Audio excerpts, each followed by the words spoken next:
चला तिसऱ्या कोलिगेटिव्ह प्रॉपर्टीकडे जाऊया आपण आता. पहिली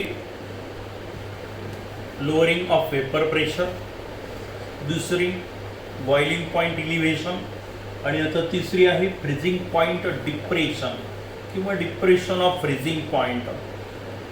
बॉइलिंग पॉईंट इलिव्हेशन वाढतो आणि डिप्रेशन म्हणजे कमी होणे. इथेच आहे प्रॉपर्टी सर्व. तिथे मी डेल्टा टी बी लिहिलं होतं, आता फ्रीजिंग पॉईंटसाठी एफ लिहिलेलं आहे, डेल्टा टी एफ चालेल. मग आता part depression of freezing point किंवा freezing point depression denoted by delta T F म्हणजे नेमकं काय आहे. आपण बॉइलिंग पॉईंटची डेफिनेशन घेतली होती in terms of vapour pressure. काय होती ते? It is the temperature at which the vapour pressure of A liquid becomes equal to the atmospheric pressure called as a boiling point. बरोबर आहे. आता तशीच व्याख्या फ्रीजिंग पॉईंटची पण करायची आहे आपल्याला. आता फ्रीजिंग पॉईंट म्हणजे काय? एखादा लिक्विड वॉटर घेतला आपण, मग त्याचं टेम्परेचर आपण जर वाढवत गेलो तर वेपर प्रेशर वाढत जातं. नंतर एका स्टेजला टेम्परेचर कॉन्स्टंट होतं, लिक्विड बॉईल व्हायला सुरुवात होते, तो बॉइलिंग पॉईंट झाला. त्या टेम्परेचरला वेपर प्रेशर त्या लिक्विडचं आणि ॲटमॉस्फिअरचं सारखं होतं आणि तो झाला बॉइलिंग पॉईंट. आता त्याच पद्धतीनं आपण टेम्परेचर कमी करत जाऊ वॉटरचं किंवा कोणत्याही लिक्विडचं. मग जसं टेम्परेचर कमी होत जाईल तसं वेपर प्रेशर पण कमी होत जाईल, because it is directly proportional to the temperature. मग टेम्परेचर आणखी डाऊन करा कमी करत असताना एक स्टेज अशी येईल की एका विशिष्ट टेम्परेचरला त्या लिक्विडचं रूपांतर सॉलिडमध्ये झालेलं असेल. जसं आईस तयार होतं 0 डिग्री सेंटीग्रेडला, म्हणजे लिक्विडचं रूपांतर सॉलिडमध्ये झालं. मग ते 0 डिग्री सेंटीग्रेडला पहा, हे असं टेम्परेचर आहे की ज्या टेम्परेचरच्या एका बाजूला लिक्विड आहे, दुसऱ्या बाजूला सॉलिड आईस तयार होतं. बरोबर आहे. मग या स्टेजला या लिक्विडचं वेपर प्रेशर आणि या सॉलिडचं वेपर प्रेशर काय होतं? सारखं होतं. मग याला म्हणायचं आहे तुम्हाला फ्रीजिंग पॉईंट. आता फ्रीजिंग पॉईंटची व्याख्या कशी केली जाते? In terms of vapour pressure, it is the temperature at which the vapour pressure of a liquid becomes equal to its own solid called as a freezing point. आलं लक्षात? हे असं टेम्परेचर आहे की ज्या टेम्परेचरला लिक्विडचं रूपांतर सॉलिडमध्ये होतं. बरोबर आहे. आणि नेमकं याच टेम्परेचरला काय दिसून येतं आपल्याला की दोघांचंही वेपर प्रेशर सारखं झालेलं असेल. कोणाचं? त्या लिक्विडचं आणि त्याचा ओन सॉलिड जो तयार होतो त्याचं. मग याला म्हणूया आपण फ्रीजिंग पॉईंट. आता आपल्याला बघायचं आहे फ्रीजिंग पॉईंट डिप्रेशन म्हणजे नेमकं काय. आता फ्रीजिंग पॉईंट माहिती झालं आपल्याला. आपण काय केलं? वॉटरचा फ्रीजिंग पॉईंट म्हणजे सॉल्व्हंट म्हणून आपण त्याला.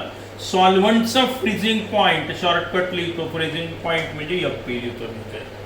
हा सॉल्व्हंटचा फ्रीजिंग पॉईंटसाठी आपण लिहूया आता TF0. ओरिजिनल सॉल्व्हंट आहे, प्युअर आहे म्हणून ओरिजिनल असं लक्षात ठेवायचं, किंवा TF0 लिहितो मी. It is the freezing point of a solvent. आणि नंतर नॉन व्होलाटाईल सोल्यूट टाकलं, सोल्युशन तयार झालं. सोल्युशन त्याचा फ्रीजिंग पॉईंट तुम्ही मोजला, तो आहे आता TF लिहितो मी. आता काय दिसून येतं पहा, depression of freezing point. Freezing point मध्ये डाऊन होत आहे, कमी होत आहे, डिक्रीज होत आहे, डिप्रेशन येत आहे. म्हणजे सॉल्व्हंटचा फ्रीजिंग पॉईंट हा जास्त असतो आणि तो कमी होतो. कशामुळे? त्याच्यात नॉन व्होलाटाईल सोल्यूट टाकल्यामुळे. म्हणजेच काय झालं आता की सॉल्व्हंटपेक्षा सोल्युशनचा फ्रीजिंग पॉईंट हा कमी भरतो. बरोबर आहे, कमी भरतो, डिप्रेशन होत आहे. This decrease in the freezing point of a solvent due to the addition of non volatile solute in it at given pressure called as a depression of freezing point. काय दिसून आलं आपल्याला की हा जो सॉल्व्हंटचा फ्रीजिंग पॉईंट आहे हा जास्त असतो कोणापेक्षा? सोल्युशन पेक्षा. हे सोल्युशन आणि हे कोण? Solvent. Freezing point of solvent is always greater than the freezing point of a solution containing non volatile solute. And this difference that denoted by delta TF, that is TF0 minus TF, this is called as a depression of freezing point. दोन व्याख्या सांगता येतील मग आपल्याला. It is the difference in between the freezing point of a solvent and freezing point of a solution containing non-volatile solute at given pressure, called as a depression of freezing point or freezing point depression, किंवा decrease in the freezing point of a solvent due to the addition of non-volatile solute in it at given pressure, called as a depression of freezing point, and mathematically it is a delta Tf which is equal to Tf0 minus Tf. Tf0 म्हणजे कोण? 0 आला original. Original म्हणजे कोण? Pure कोण आहे? Solvent. Original solvent होता, solute टाकून solution तयार झालं. हा डिफरन्स हे झालं आपलं फ्रीजिंग पॉइंट डिप्रेशनची व्याख्या. आता आपण जाऊया पुन्हा ते ग्राफिकल रिप्रेझेंटेशन जे घेतलं होतं आपण बॉइलिंग पॉईंटमध्ये, तसंच इथे पण घ्यायचं आहे. Relation between delta T F that is depression of freezing point and delta P P1 0 minus P1 या दोघांमध्ये काय रिलेशन आहे आता पहा. Relation between depression of freezing point and lowering of vapour pressure for a solvent containing non volatile solute in it. मग आपल्याला आता या दोघांमध्ये काय रिलेशन आहे समजावून घ्यायचं आहे. Graphical representation. बॉइलिंग पॉईंटच्या बाबतीत काय दिसून आलं होतं? Delta T B is directly proportional to delta P. Graphical representation. अगदी त्याच पद्धतीनं आपल्याला आता ग्राफिकल रिप्रेझेंटेशनवरून आपल्याला एक्सप्लेन करता येतं की या फ्रीजिंग पॉईंट डिप्रेशनमध्ये आणि लोअरिंग ऑफ वेपर प्रेशरमध्ये काय रिलेशन आहे ते. हा ग्राफही अजून तर काही विचारलेला नाहीये परीक्षेत, पण आपण तो समजावून घेऊया आणि या दोघांमध्ये काय रिलेशन आहे हे आपल्या लक्षात येईल.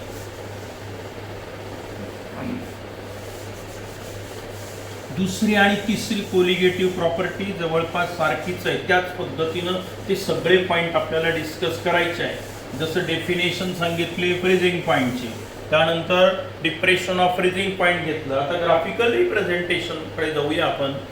काय आहे, काय शिकायचं आहे आपल्याला? Delta T F and delta P relation between relation शिकायचं आहे आपल्याला आता. आणि हे रिलेशन आपण कशावरून सांगतो? ग्राफवरून. एक्सपेरिमेंट करतो, ग्राफ प्लॉट करतो, त्याच्यावरून आपल्याला संबंध सांगता येतो. Relation between depression of freezing point and lowering of vapour pressure. मग आता आपण ग्राफ बघूया कसा आहे. ग्राफ काढायचा आहे आणि तो ग्राफ त्याचं वर्णन थोडक्यात आपल्याला करायचं आहे की नेमकं काय आहे, म्हणजे आपल्याला समजेल की या दोघांमध्ये नेमकं काय रिलेशन आहे ते. ठीक आहे. एक्स ॲक्सिस, वाय ॲक्सिस, इथे 0 0 कोऑर्डिनेट. आता मी एक्स ॲक्सिसवर वेपर प्रेशर प्लॉट करतो हे इन्क्रीजिंग ऑर्डरनी, आणि इथे मी आता टेम्परेचर प्लॉट करतो वाय ॲक्सिसवर इन्क्रीजिंग ऑर्डरनी. समजून घ्यायचं आहे आपल्याला कोणत्या कोऑर्डिनेटमध्ये काय त्याचा विचार फारसा करू नका इथे. मग relation between delta T F and delta P can be studied by plotting a graph in between temperature versus vapor pressure for solvent, for solution and for frozen solvent. Solid solvent म्हणजेच frozen solvent. तिघांचा विचार करायचा आहे आपल्याला. सांगतो तिसरा graph कोणता आहे तो. ग्राफ अगोदर मी काढून घेतो, नंतर आपण त्याचं वर्णन करायचं आहे. पॉईंट एक एक पॉईंट समजून घ्यायचं आपल्याला. बघा ग्राफ कसा आहे हा.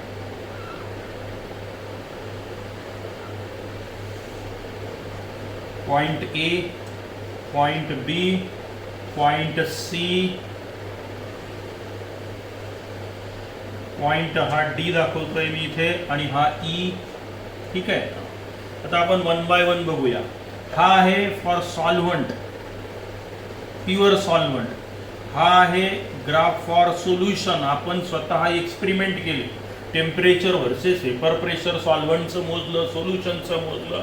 सॉलिड सॉल्व्हंट म्हणजे फ्रोझन सॉल्व्हंटचं मोजलं, ते पॉईंट प्लॉट केले, तो ग्राफ मिळाला, त्याचं नेचर सांगतो. त्या नेचरवरून हे रिलेशन आपल्याला कळतं नेमकं की काय रिलेशन आहे याच्यामध्ये. आता हा एवढा ए बी पार्ट आहे. हा कशासाठी आहे? हा आहे सॉलिड सॉल्व्हंटसाठी. सांगतो काय, हा सॉलिड सॉल्व्हंटसाठी, हा सोल्युशनसाठी आणि हा सॉल्व्हंटसाठी. 3 ग्राफ दिसत आहेत तुम्हाला इथे. 3 बरोबर आहे. हा पहिला ग्राफ आहे ए बी, त्यानंतर हा बी सी, आणि नंतर हा डीई ग्राफ आहे. चालेल. आता आपण याचं एक्सप्लेनेशन देऊया. काय काय आहे नेमकं, काय दिसून येतं आपल्याला. सोपं आहे याचं उत्तर पण.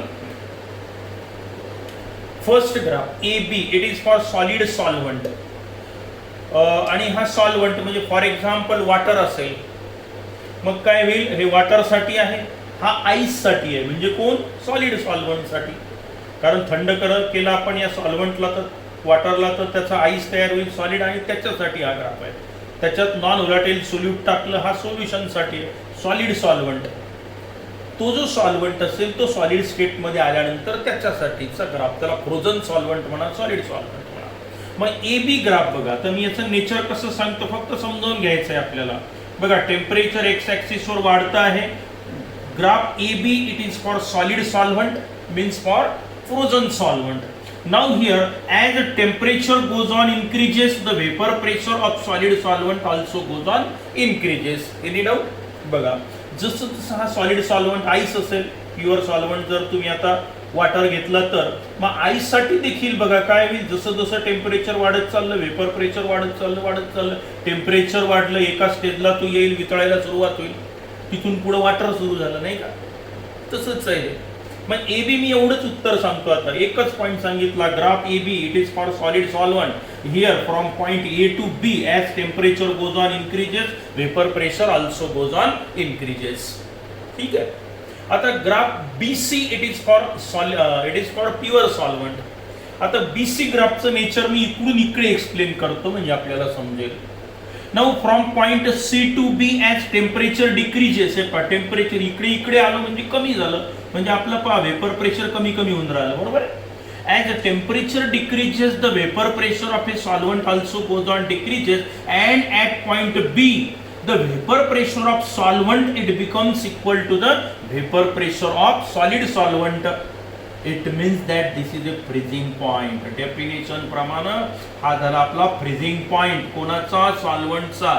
सॉल्व्हंटच्या फ्रीजिंग पॉइंटसाठी काय घ्यायचं ठरलं, ओरिजिनल सॉल्व्हंट आहे म्हणून TF0, this is the freezing point of a solvent. बरोबर आहे की नाही. या टेम्परेचरला आता सॉल्व्हंट आणि सॉलिड सॉल्व्हंट, त्याचा ओन सॉलिड, या दोघांचं वेपर प्रेशर या पॉइंटला सारखंच आहे. बघा समजा हे प्रेशर आता किती आहे, सारखंच भरलं, ते आहे आता प्युअर सॉल्व्हंट असल्यामुळे P10. त्याच टेम्परेचरला सोल्युशनचं वेपर प्रेशर इथे येईल बघा, जे कमी असेल तो पॉइंट आता मी इथे दाखवून ठेवतो आहे, हा F पॉइंट दाखवू आपण, आणि हे असतं आता सोल्युशनचं आहे म्हणजे हे P1, हे सोल्युशनचं vapour pressure at this temperature. चालेल. आता पहा, ग्राफ ए बी एक्सप्लेन झाला, ग्राफ बी सी एक्सप्लेन झाला. आता तुम्ही नॉन व्होलाटाईल सोल्यूट त्या सॉल्व्हंट मध्ये टाकला, सोल्युशन तयार झालं, त्याच्यासाठी पुन्हा एक्सपेरिमेंट करता, रिझल्ट घेता, काय काढून राहिले तुम्ही आता, त्या सोल्युशनचं तुम्ही आता वेपर प्रेशर काढणार आहेत वेगवेगळ्या टेम्परेचर. मग ग्राफ डीई एक्सप्लेन करूया आपण. As again here from point E to D, as your temperature goes on decreases, the vapor pressure also goes on decreases, and at point D it becomes equal to the vapor pressure of its own solid. बघा हे solution आता इथे आल्यानंतर काय झालं, इथून solid सुरू झाला, म्हणजे हे काय झालं आता, it is the freezing point of a solution denoted by TF. हे झालं freezing point of the solution. चालेल. आता पहा, हा पॉइंट F म्हणजे काय झालं, इथे वेपर प्रेशर P1 आहे, इथे वेपर प्रेशर P10. मग आता हा BF हा जो डिफरन्स आहे हा काय झाला पाहावर, हा एवढा डिफरन्स म्हणजे हा एवढा डिफरन्स, बरोबर आहे. हा डिफरन्स झाला तुमचा delta P. So delta P म्हणजे कोण, P10 मायनस P1 म्हणजेच कोण, लेंथ BF, लेंथ दिस BF लेंथ, बरोबर आहे. आता त्याच वेळेला हा जो डिफरन्स आहे पहावर, हा साधारणतः तुमचा DF पॉइंट आहे, हा काय झाला तर TF minus TF0, sorry TF0 minus TF, म्हणजेच हा डिफरन्स जो झाला हा झाला delta TF. So delta TF is equal to depression of freezing point, मोठ्या संख्येतून लहान संख्या वजा केली तुम्ही, आता हा झाला तुमचा डेल्टा TF, हे अंतर, बरोबर आहे. बघा आता ग्राफ ए बी सांगितला, BC सांगितला, हा DE पण सांगितला, हा डिफरन्स म्हणजे लोअरिंग ऑफ वेपर प्रेशर, आणि हा डिफरन्स म्हणजे depression of freezing point. Again here the graph is almost parallel. हे ग्राफ पॅरलल असतात. तो म्हणतो डायल्यूट सोल्युशनसाठी, म्हणजे जेवढं अंतर इथे वाढलं तेवढंच अंतर इथेही वाढलेलं तुम्हाला दिसेल या दोन टर्ममध्ये. म्हणजेच काय झालं, ज्या प्रमाणात हा डेल्टा पी वाढत जाईल त्याच प्रमाणात तुमचा हा डेल्टा टी एफ पण वाढत जातो. हे बघा, असे ग्राफ जर टाकले तर तुम्हाला ते दिसेल. कुठेही पाहू शकता तुम्ही असं वेगवेगळ्या कॉन्सन्ट्रेशनला ग्राफ टाकून. From the graph it can be seen that delta TF is directly proportional to the delta P. हेच आपल्याला सिद्ध करायचं होतं.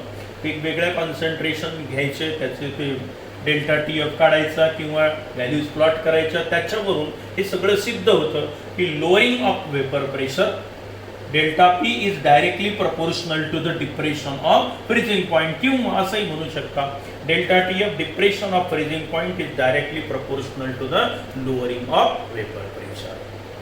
तर हे झालं ग्राफचं एक्सप्लेनेशन. म्हणजे 2 पॉइंट माहिती झाले आपल्याला. ते कोणते कोणते 2 पॉइंट माहिती झाले. फ्रीजिंग पॉइंटची व्याख्या in terms of vapour pressure, lowering of vapour pressure आणि relation between delta TF and delta T. आता आपण जाऊया आता सगळ्यात महत्त्वाच्या पॉइंटकडे. तो म्हणजे या प्रकरणाचा उद्देश काय, molar mass of non volatile solute म्हणजे M2 आणि डिप्रेशन ऑफ फ्रीजिंग पॉइंट याच्यामध्ये काय रिलेशन आहे, यावर आधारित प्रॉब्लेम किंवा एक्सप्रेशन परीक्षेत विचारल्या जाऊ शकतं. ठीक आहे. आणि हे पण मागच्या सारखंच आहे, काहीच बदल नाही. जे इलिव्हेशन ऑफ बॉइलिंग पॉइंट मध्ये दिसलं तोच प्रकार आपल्याला इथे सांगता येतो. आता रिलेशन बिटवीन काय बघायचं आहे आपल्याला आता, relation between molar mass of non volatile solute and depression of freezing point depression delta TF, या दोघांमधलं रिलेशन घ्यायचं आहे आपल्याला.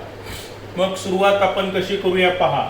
Experimentally it is observed that delta TF is directly proportional to the molality of the solution. Delta TB साठी हेच relation होतं, delta TF साठी पण हेच रिलेशन आहे. म्हणजे सारखंच आहे एक्सप्रेशन आहे. चालेल. फक्त ते इलिव्हेशन ऑफ बॉइलिंग पॉइंट आहे, इथे डिप्रेशन ऑफ फ्रीजिंग पॉइंट आहे. मग इथून सुरुवात केली आपण. एक्सपेरिमेंटली हे कुठून घेतलं, एक्सपेरिमेंट वरून. Experimentally it is observed that depression of freezing point is directly proportional to the molality of the solution. मग साइन ऑफ प्रपोर्शनॅलिटी काढा. Delta TF is equal to constant, इथे मी KF लिहितो फ्रीजिंग पॉइंट आहे म्हणून, आणि molality साठी small m लिहितो. Equation number 1 where KF is called as a molal depression constant.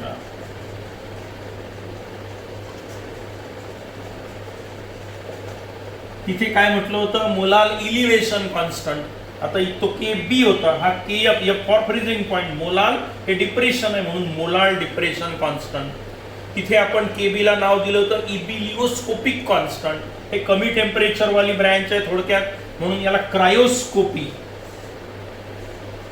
Cryoscopic constant असंही म्हटलं जातं. क्रायोस्कोपिक कॉन्स्टंट किंवा मोलाल डिप्रेशन कॉन्स्टंट, याची पण व्याख्या आणि युनिट आपल्याला पाहायचं आहे. आता काहीच नाही, पुन्हा फक्त आता डेल्टा TF म्हणजे काय माहिती आहे तुम्हाला. Delta TF freezing point delta TF 0 minus TF या दोघांमधला फरक असतो, बरोबर आहे. मग तुम्ही सॉल्व्हंटचा फ्रीजिंग पॉइंट काढा, सोल्युशनचा फ्रीजिंग पॉइंट काढा, डिफरन्स घ्या, डेल्टा TF तुम्हाला मिळेल. KF हा कॉन्स्टंट आहे आणि मोलॅलिटी जर तुम्ही माहिती असेल सोल्युशनची तर तुम्हाला मोलार मास काढता येतं. आता मोलॅलिटीसाठी पुन्हा तोच फॉर्म्युला काय आहे, let W2 gram of non-volatile solute is dissolved in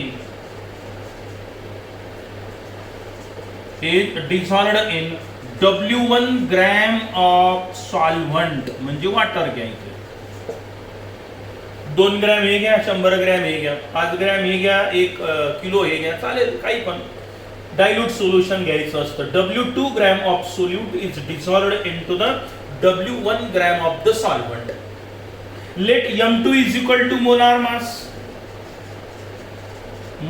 mass of non-volatile solute. Then molality is equal to, आता मोलॅलिटीची किंमत माहिती आहे आपल्याला, number of moles of a solute dissolved into the 1 kilogram of the solvent. Number of moles कसे काढतो आपण, weight in gram divided by molar mass, mass of the solvent in gram असेल तर इथे 1000 घ्या, किलोग्रॅम किलोग्रॅम किलोग्रॅम घेतला तर एवढंच चालेल आपल्याला. ग्रॅम मध्ये घेतलं असेल आपण, म्हणून काय करूया, मोलॅलिटीची किंमत झाली एवढी, m is equal to W2 divided by M2 W1 into 1000. आता ही मोलॅलिटीची किंमत मी या इक्वेशन मध्ये टाकतो, काय मिळालं पहा. So delta TF is equal to KF cryoscopic constant W2 divided by M2 into W1 grams मध्ये असेल तर इंटू 1000 झालं रिलेशन तयार. मोलार मास काढायचं, M2 इकडे घ्या. So M2 is equal to KF multiplied by W2 divided by हा delta TF into हा W1 इंटू 1000. हेही चालेल, हेही चालेल. This is the relation between molar mass of a non volatile solute and depression of freezing point. झालं relation, सारखंच आहे, ते काहीच बदललं. तिथे delta M2 is equal to KB divided by delta TB होतं, हे सगळं सारखंच होतं. आता बघा याच्यावरून काय करता येतं तुम्हाला. KF हा कॉन्स्टंट आहे, क्रायोस्कोपिक कॉन्स्टंट. तो कसा काढतात ते आपण बघूया. मोलार इलिव्हेशन कॉन्स्टंट सारखा हा मोलार डिप्रेशन कॉन्स्टंट आहे. 1 मोलार सोल्युशन घेऊन त्याची किंमत तुम्हाला काढता येते. तर W2 gram of a non volatile solute, समजा तुम्ही 2 ग्रॅम घेतला, 100 ग्रॅम वॉटर मध्ये टाकला, हे माहितीये, हे माहितीये, हे माहित नाही, मोलॅलिटी माहित झाली. किंवा M2 काढायचं आहे आपल्याला, W2 माहितीये, W1 माहितीये, KF हा कॉन्स्टंट आहे. आता झाला डेल्टा TF. तुम्ही काय केलं, प्युअर वॉटरचा फ्रीजिंग पॉइंट काढला, तुम्ही जे द्रावण घेतलं 2 ग्रॅम 100 ग्रॅम मध्ये, त्याचा फ्रीजिंग पॉइंट मोजला, तो एवढा आला, म्हणजे तुम्हाला कोण मिळाला, डेल्टा TF. मग हे माहितीये, हे माहितीये, हे माहितीये, हा कॉन्स्टंट माहितीये, काय काढता येतं आपल्याला, त्या अननोन सबस्टन्सचं मोलार मास आपल्याला काढता येतं. तर हे झालं रिलेशन. आता क्रायोस्कोपिक कॉन्स्टंटची व्याख्या द्यायची आहे आपल्याला आणि त्याचं युनिट काढायचं आहे, सारखंच आहे तिथे.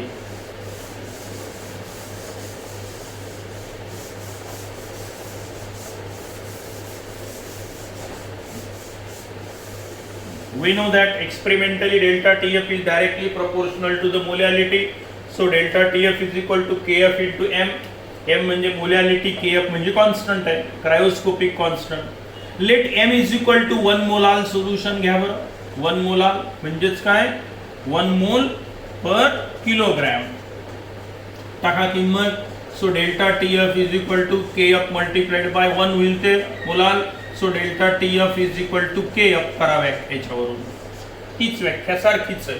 So molar depression constant, that is cryoscopic constant, is defined as it is the depression of freezing point produced in 1 molar solution containing non volatile solute. झाली व्याख्या. किंवा पूर्ण सांगा, cryoscopic constant, that is molar depression constant, is defined as it is the depression of freezing point produced when 1 mole of a solute, non-volatile solute, is dissolved into the 1 kilogram of the solvent. This is called as a molar depression constant or cryoscopic constant.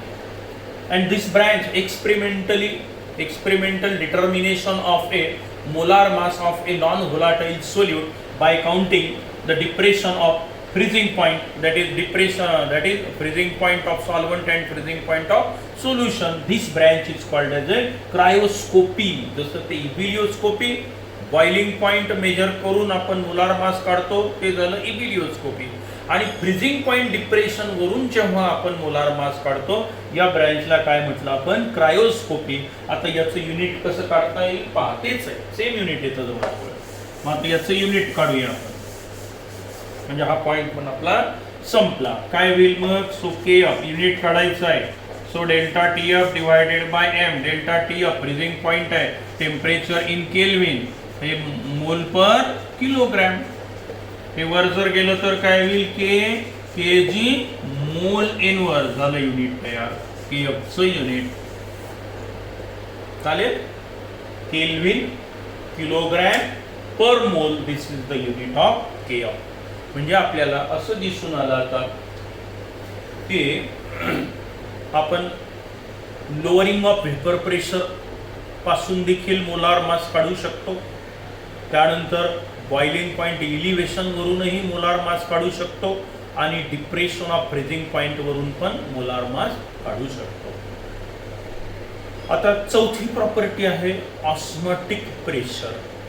ही सगळ्यात authentic आहे, सोपी आहे molar mass काढण्यासाठी.